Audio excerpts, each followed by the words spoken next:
Welcome to the new sound of online radio. Welcome to the sound of Universal Broadcasting Network. 'Cause you make me feel like I've been locked out of heaven. A mix of today's hits and hard-to-find favorites, combined with the most entertaining and intriguing talk anywhere. This is your sound. This is the sound of Universal Broadcasting Network at upnradio.com. She's passionate about telling stories of amazing women who are rocking the world and empowering women to live, love, and thrive. Here's your host, Catherine Gray.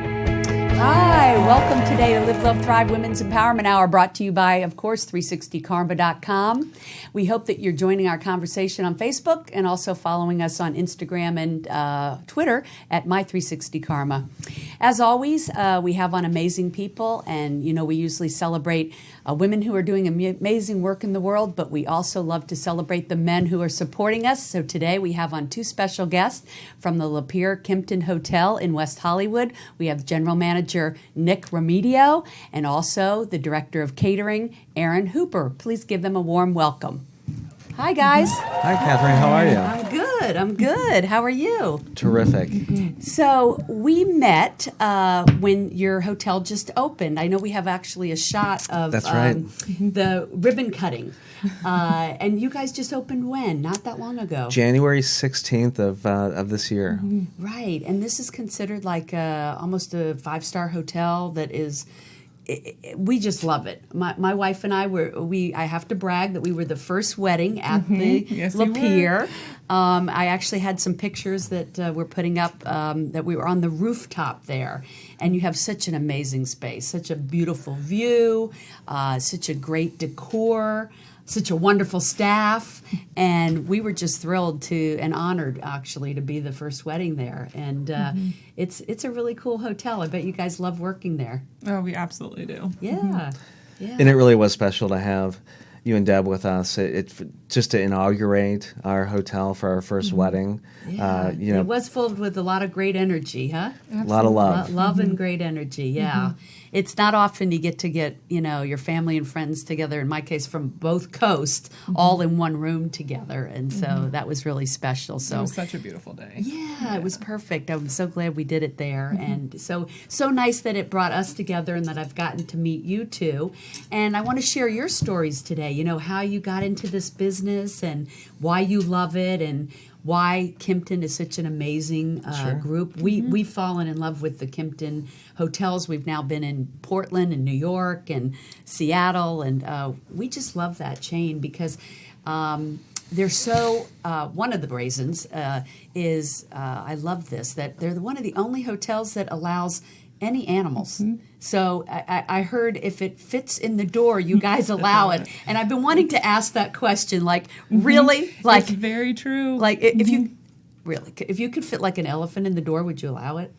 I mean, I think every animal. I'm just so curious. Yes, every animal is taken in consideration. Really? I know that a tiger did have to be declined, but other than that, tiger. There's been penguins that have stayed at Kimpton hotels. Way. Yes. Oh my God, I love it.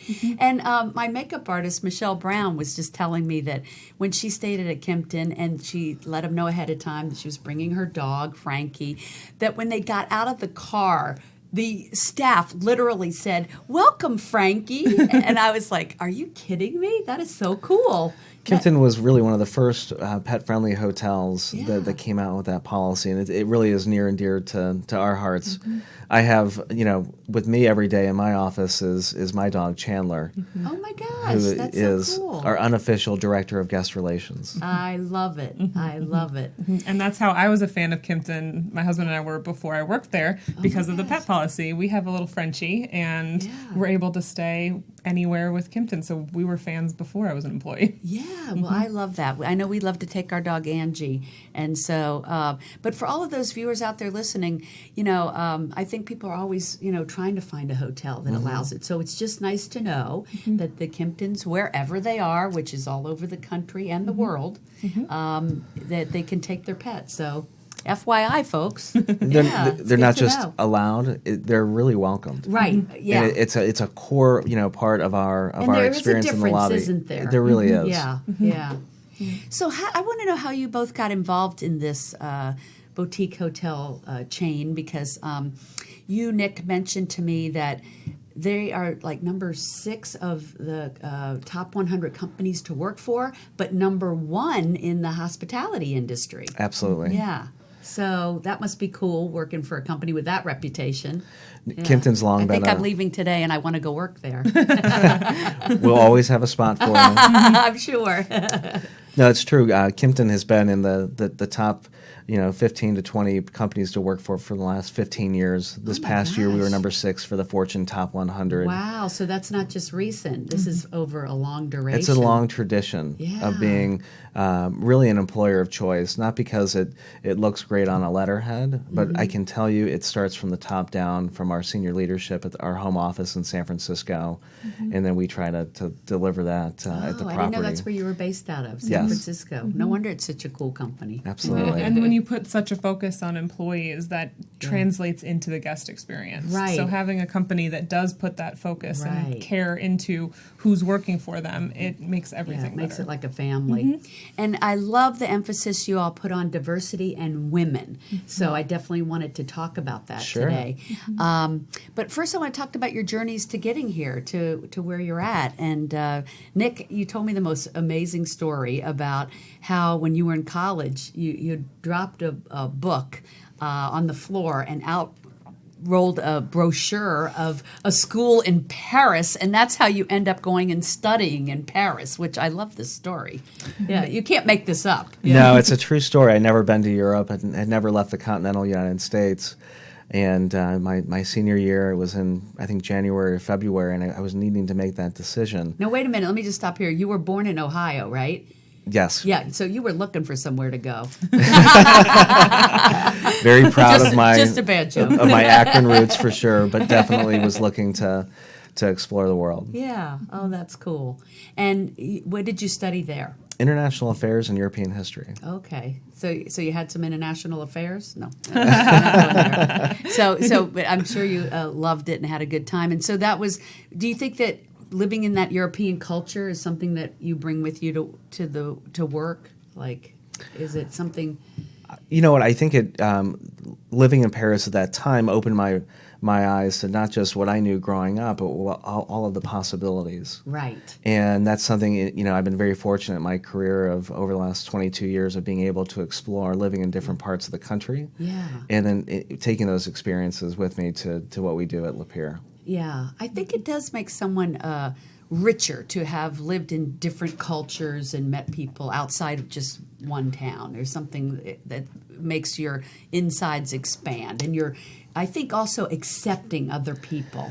So I have a great story about that. I was at a party when I was in Paris. I was 18 years old, and at this party we had 20 different people from 20 different countries, and all races, ethnicities, orientation. It was a really great group, and at this table we started talking about our childhoods and talking about our grandmothers.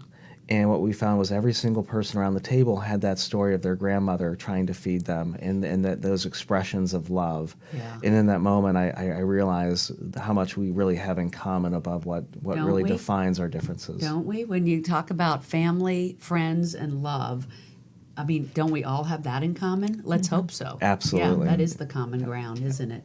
And so you also got to travel a lot. I know before you were even 7, you were telling me that you were born in Utah, had been to Puerto Rico, had been to Texas, all before 7. All before 7. And then ended up here in California. And I asked you the same thing that everybody asks you, is your dad in the military? And you're like, no, he was in the restaurant business, of course. Yeah. Of course, you're following your dad's footsteps in a way.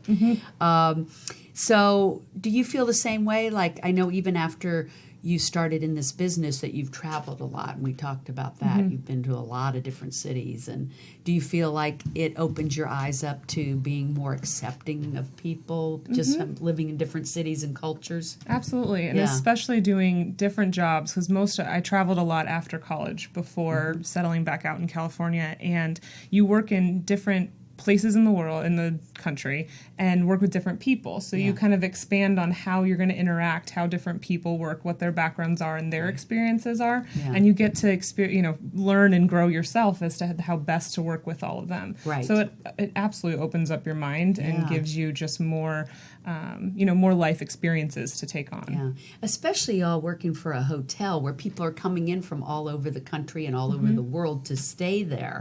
It's nice to have had those experiences. So I always find in life that everything that we do always leads to what we're going to be doing, even if we're not realizing it at the time. So when maybe it was tough moving to cities that you didn't know anybody and, didn't have family there, and you're, kind of having to make new friends and go through the struggles of being in a new city. I know I've done it myself like 4 times where I moved to New York, I didn't know anybody. I moved to LA, I didn't know anybody. And, anybody who's been through that experience knows it's not easy. But in the long run, it's a great growth opportunity. And I think same for me as with you all, having lived in many different cities, I'm so open to so many different people and cultures. I really embrace that, A mentor once said to me that, life is but a series of chapters. And, that was almost 20 years ago that he said that to me. And looking back, every place that I've been, every job that I've worked has been a part of that story. Yeah. And where I'm at today wouldn't have happened without those preceding chapters. Exactly. That's exactly what I was saying. Each one was a building block to where you are now. And you were telling me, as you started to say about your grandmother, that she was a big influence on you in that she was always warm and welcoming to everybody, and that you try to take that same type of, some type of connection with you at the hotel. And, I really got that from your staff. Like, people are so warm and welcoming, and, you almost feel like you're going over to visit your family. No, it's true. My grandmother was this 4'10", very special lady, and nothing wrong with that, by the way. Well, I'm not that short, but she was tall but mighty. Her name was Evelyn, and no, she just had this way that if you came within 5 feet of her, she was going to try and feed you. Yeah. And then beyond that, she just had a way of when you would sit down with her, she would look at you and right in the eye and say, "How are you?" and "How are you today?" and really connect. And it was such a simple thing, but something that stayed with me. And you're right. When we were opening the hotel during our service training, that was something that I shared with our team of, let's always try to be in the moment for our guests and let them know that we're with them in the here and now and not just looking to process to the next thing. And there's a word I have for in the moment, and that's authentic. And people feel that authenticity. Absolutely. Right? Yeah. And Erin, how did you move your way up into catering director? Where did you begin your career? Like, for other women out there that might want to move up into a position like yours, one thing is, at least the hospitality industry seems to be one of the industries more welcoming to women, more than, like we were saying, specifically maybe even this restaurant industry can be very male dominated, but branch out a little bit, and the hospitality seems to be a little bit more of a warm and welcoming place to women. Yeah. Well, and I think that anybody, you can do anything you decide you want to do. True. I applied to all of my colleges as a film major. I didn't tell you this yet, but I did. I wanted to go into the movies. Okay. And so then after that, obviously changed my mind. Really? I know, right? But I wanted to be behind the camera. Yeah. That's where I like to be. Me too. I'm with you. But so after that, obviously changed my mind a little bit, but got into hospitality. And the thing that I was one of the best decisions I made was after college doing an internship program that offered rotations because I wanted to learn everything. Yeah. I wanted to know, I didn't know exactly what it was that I wanted to do. Right. As you said, my dad had restaurant experience. I grew up with that. Yeah. I felt familiar and comfortable there. I wanted to see about other parts of the hospitality industry, specifically the front desk is where I wanted to start. I had this grand idea that working at the front desk and welcoming everybody and having it just be this easy, cushy job, which is where I decided to start into. But in that program, you got to rotate through different departments. And so I got to... Wait, was this with Kimpton, or who was that No, with? this was actually with Vail Resorts. Okay, great. Gotcha. So out in Colorado. And so I got to rotate through a front desk position into a catering and banquets position and then a restaurant management.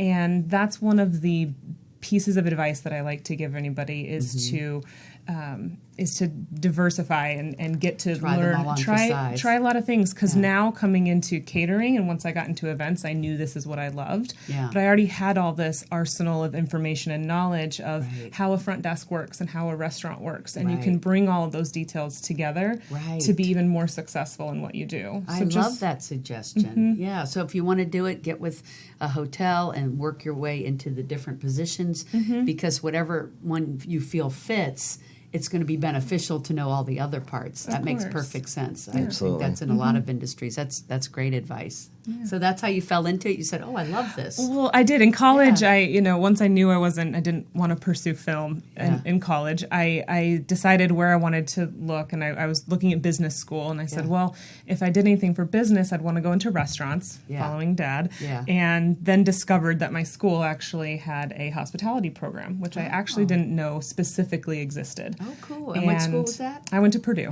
Oh my God, my sister went to Purdue. We didn't even ever talk about this. Oh my God. Chris Rogers, our director of sales, went to Purdue. I wish I knew when you met at the wedding. She would have been thrilled. I probably would have talked to her all night. So. Probably, yeah. Oh my gosh. But it just, everything fell into place. It's an amazing school. It is. But everything worked out perfectly. My timing of the restriction as to when you could actually transfer into a new major. I was right at that deadline. I knew what I wanted to do. I got in, and then you just, again, even in college, those last 3 years, got to do all the different types of classes and start to figure out where you fit best in that. I love that advice.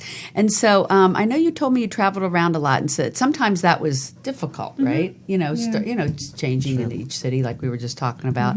But on one of these trips that you were assigned to a property over in Bimini, which you couldn't believe I've heard of. I couldn't. I have been there. Not a lot of people have heard of Bimini. Most are going to Nassau when they go to Bahamas. But Bimini's this cute little island. There's not a lot going on there. Like two families, I think, run everything there. I'm trying to think their name. I'm sure you met them. What property was there? What's the name of it? It was at the time Bimini Bay. Oh, Bimini Bay, right. Okay. So I have a lot of funny stories about Bimini, but one of them was on the way over, we got caught in a storm because it's supposed to only be like 2 or 3 hours from Florida. Sure.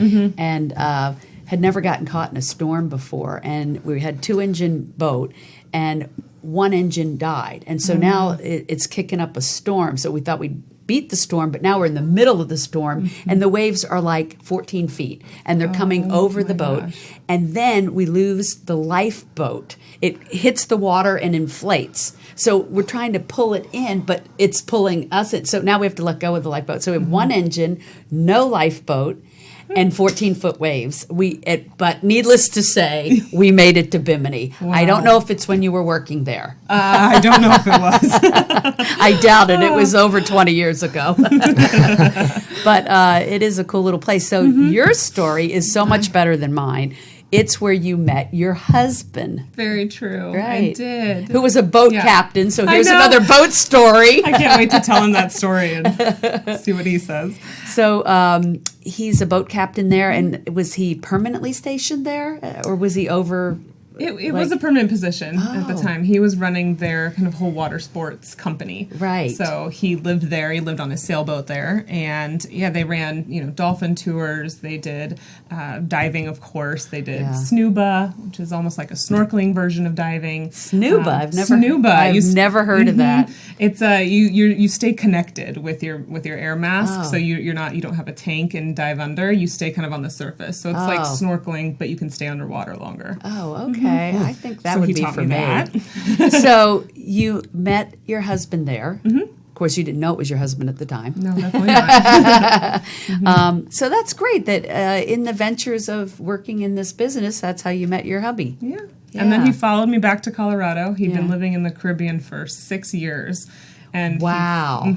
So all That's over. That's love, Erin. I know. That's love. 2 winters in the mountains, and he didn't leave. They stayed. And I bet he's loving California. Yes. Yeah. Who doesn't love California? Absolutely. Sorry, everybody else. So tell me about how you got to be the general manager here. Like, what was your road to making this happen. And let's Sure. talk about what we do, what you guys do at Kimpton to, bring in women and help them up the ranks. I know you have another general manager, Gabrielle, that Absolutely. also is running that entity with you. Yes. Sure. Yeah, who's amazing. My story will be, I'll keep it brief. I started bussing tables, over 22 years ago and came up through restaurants, and from there worked through into hotels, into food and beverage, and just, kept on climbing the ladder, had some fantastic mentors along the way. I literally stand on the shoulders of giants. And so I always keep that mindful and try to pay that forward into the mentoring that I give to my team, which I think is probably the most rewarding part of what I get to do. Paying it forward always is the most rewarding, isn't it? It really Yeah. is. And so building a team in terms of women,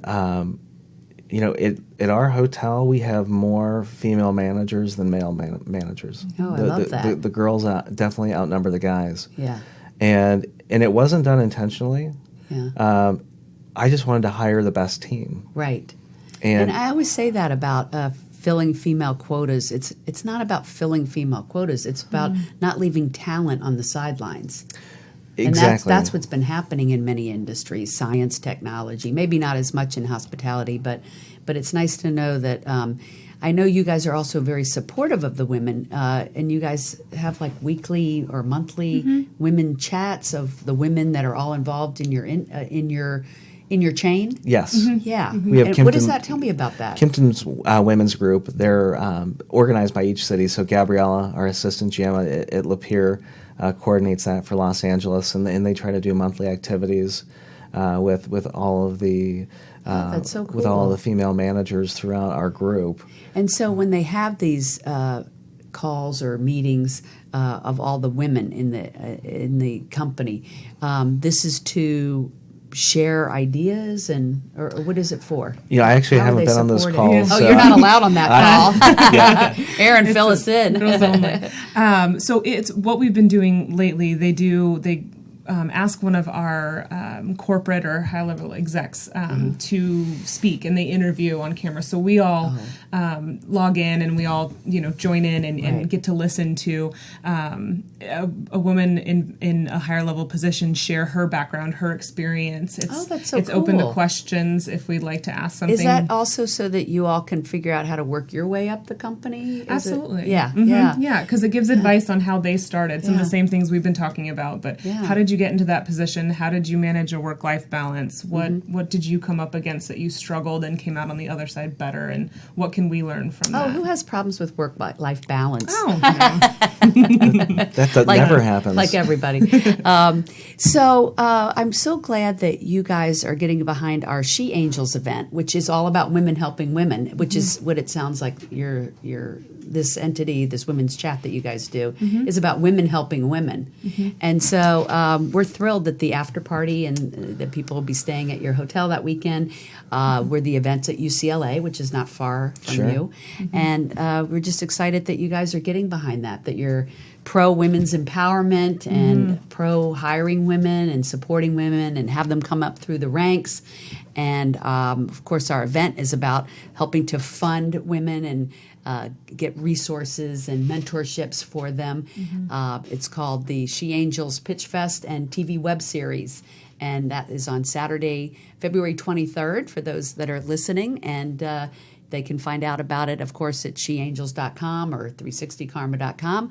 But we're so excited to team up with you guys in that respect and for that event, which the after party will be on the rooftop where we had the wedding. So that kind of brought it full circle, didn't it? It did. I mean, Yeah. honestly, talking about mentors, I mean, I can count so many she angels in my life, whether it was my grandmother or my mom or a number of other female mentors that along with a couple guys too, Yeah. that helped me. And so for me, it's near and dear to my heart. And I can't thank you enough for not only inviting us on the show today, but in allowing us to be a part of such a spectacular cause this February. Thank you. Thank you.